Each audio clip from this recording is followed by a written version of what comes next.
Assalamualaikum warahmatullahi wabarakatuh. Semoga semua kebaikan terlimpah kepada kita semua. Amin ya rabbal alamin. Sosok Abu Nawas memang sangat cerdik dan lihai bila berhadapan dengan kawan maupun lawannya.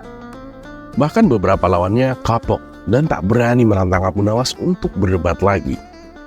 Tapi bagaimana jika lawan Abu Nawas adalah dari binatang? Yaitu seekor monyet yang sudah terkenal reputasinya sebagai monyet ajaib nan jenius. Berikut kisah lengkapnya. Kisah ini bermula ketika Abu Nawas mendapatkan hadiah dari Baginda Raja. Ia berniat mentraktir teman-temannya di warung tempat biasa mereka berkumpul. Tapi ternyata teman-teman Abu Nawas sedang berada di lapangan. Pemilik warung mengatakan bahwa ada pertunjukan menarik di sana. Setelah bertanya kepada seorang warga, Abu Nawas baru mengetahui rupanya ada seekor monyet luar biasa pintar yang dipertontonkan oleh pemiliknya. Monyetnya bisa mengerti bahasa manusia, dan yang lebih menakjubkan lagi, monyet itu hanya mau tunduk kepada pemiliknya, kata warga itu kepada Abu Nawas. Mendengar penjelasan itu, Abu Nawas pun tertarik dan langsung menerobos kerumunan. Ternyata pemilik monyet bukan sekedar memberi tontonan kepada warga, tetapi juga membuat sayembara. Siapapun yang mampu membuat monyet itu mengangguk bakal mendapatkan hadiah. Tergiur akan hal tersebut, Abu Nawas pun mencobanya. Di saat banyak warga yang gagal mendapatkan hadiah, Abu Nawas justru punya cara cerdik untuk mengecoh si monyet ajaib tersebut. "Kamu tahu siapa aku? Kamu gak takut sama aku?" tanya Abu Nawas kepada si monyet. Monyet itu praktis langsung menggelengkan kepalanya. Tidak kehilangan akal, Abu Nawas kemudian bertanya lagi. "Apa kau takut kepada tuanmu?" tanya Abu Nawas. Sesaat setelah pertanyaan itu terlontar, monyet ajaib itu pun terdiam. Ia merasa dilema, karena jika menggeleng, khawatir dituduh membangkang kepada tuannya. Tapi jika mengangguk pun, berarti dirinya tidak mematuhi perintah sang tuan. Monyet itu memilih diam. Abu Nawas lantas mengancam si monyet jika terus diam akan dilaporkan kepada tuannya.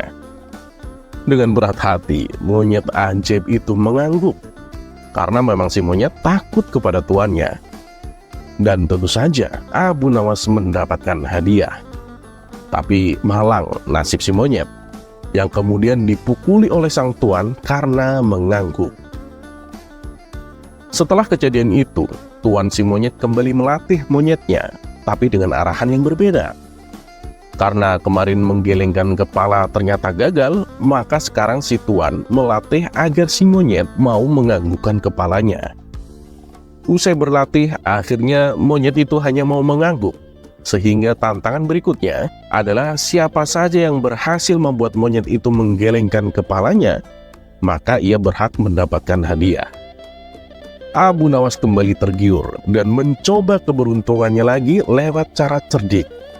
Ia mengulangi semua pertanyaan sebelumnya dan langsung diberikan jawaban berupa anggukan dari sang monyet. Si monyet tak mau menggelengkan kepala sama sekali. Abu Nawas tak kehabisan akal. Ia teringat balsam di kantong bajunya yang baru saja ia beli dari warung Mang Soleh sebelum ia datang ke sayembara monyet ajaib itu. Lalu Abu Nawas mengeluarkan balsam itu dan menunjukkan kepada si monyet. "Kamu tahu apa fungsi balsam ini?" tanya Abu Nawas.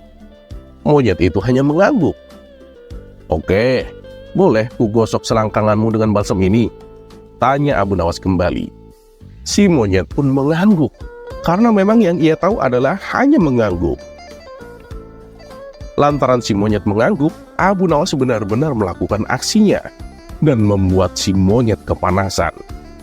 Tak cukup sampai di situ, Abu Nawas lalu mencolek balsam lebih banyak lagi. Dia mengulangi pertanyaan yang sama sekali lagi. "Gimana nyet, mau aku gosokin balsam lagi?"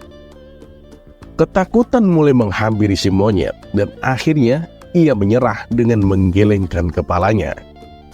Lagi dan lagi, Abu Nawas mendapatkan hadiah dari tuan monyet. Dan nasib monyet itu kembali malang, yakni mendapatkan hukuman dari tuannya. Karena monyet itu frustasi dengan hukuman tuannya, Si monyet pun mengangguk-ngangguk dan menggeleng-gelengkan kepalanya ketika diajari si tuan majikan.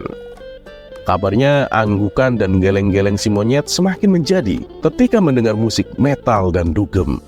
Semoga bermanfaat dan seperti biasa, terima kasih.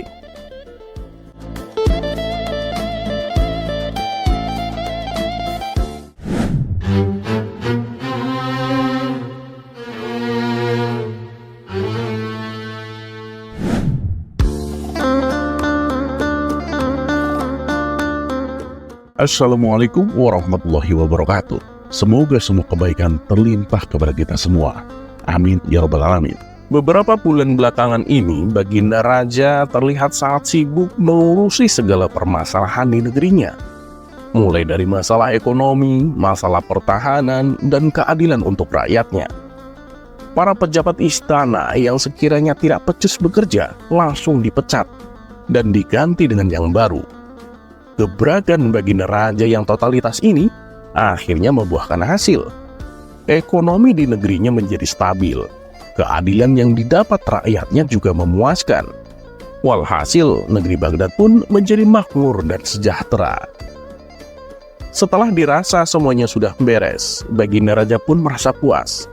Kemudian ia menyempatkan waktunya menenangkan diri dari semua rutinitas. Dan tentu saja, Abu Nawaslah sosok yang tepat untuk menghibur sang raja. Wahai pengawal, undang Abu Nawas ke istana. Aku ingin mengajaknya makan-makan. Titah Baginda Raja kepada pengawal istana. Dan singkat cerita, datanglah Abu Nawas menghadap sang raja. Hei Abu Nawas, bagaimana kabarmu? Ayo, silakan duduk. Sambut Baginda Raja. Tak berselang lama setelah mereka berdua duduk, hidangan pun datang dan diletakkan di atas meja. Melihat ada ayam panggang, mendadak perut Abu Nawas keroncongan. Ia sudah tak sabar ingin segera melahapnya. Tiba-tiba kembali datang hidangan yang kedua, yaitu sayur sop ayam. Kemudian disusul dengan hidangan yang ketiga, yaitu ayam goreng dan ayam bakar. Mata Abu Nawas tampak tak berkedip melihat semua hidangan yang tersedia di meja makan. Baginda Raja yang menangkap tingkah Abu Nawas ini mencoba untuk menggodanya. Sepertinya kamu sudah sangat lapar ya Abu Nawas, tanya Baginda Raja. Tidak Paduka, saya sih biasa saja. Justru hidangan ini yang sepertinya tidak betah lama-lama di atas piring. Mereka ini seolah-olah ingin segera terbang masuk ke dalam perut saya, celetuk Abu Nawas. Baginda Raja pun seketika tertawa dengan jawaban konyol Abu Nawas. Kamu boleh memakan semua hidangan ini Abu Nawas, tapi ada syaratnya, ujar Baginda Raja. Apa syaratnya Paduka?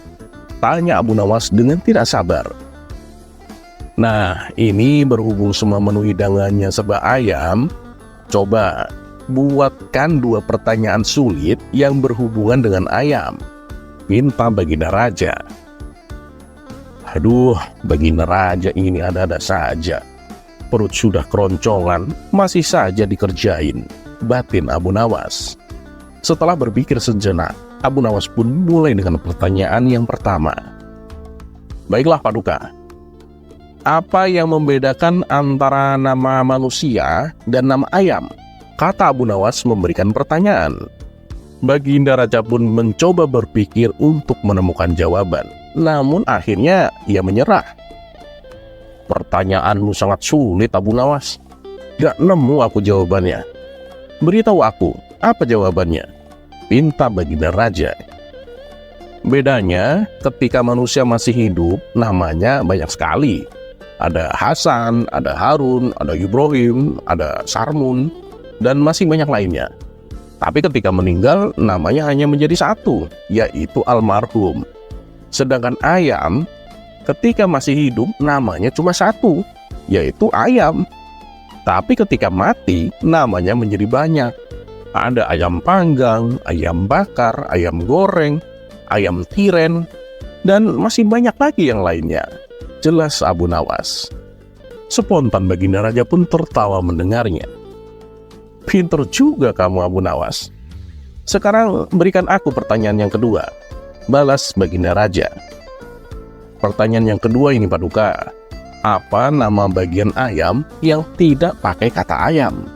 Tanya Abu Nawas. Itu sih gampang Abu Nawas. Jawabannya paha, kata Baginda Raja dengan cepat. Paha? Ya paha ayam lah Paduka, ujar Abu Nawas. Kalau begitu, tulang Abu Nawas, jawab Baginda Raja. Ya tulang ayam lah Paduka, balas Abu Nawas. Bagaimana kalau sayap? Jawab Baginda Raja terus mencoba. Sayap? Ya sayap ayam lah namanya Paduka. Ah, jawaban Paduka salah semua, kata Abu Nawas. Ya sudah Abu Nawas, aku menyerah. Apa jawabannya? Paduka pernah makan telur mata sapi. Walaupun itu dari telur ayam, tapi nggak mungkin kan namanya telur mata ayam? Jelas Abu Nawas. Dan untuk kesekian kalinya, Baginda Raja kembali tertawa.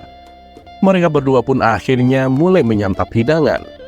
Setelah jamuan makan selesai, Baginda Raja berkata kepada Abu Nawas, "Hari ini aku sangat terhibur. Terima kasih Abu Nawas," kata Baginda Raja. Abu Nawas pun lalu dipersilakan pulang dan diberi hadiah sekantong uang.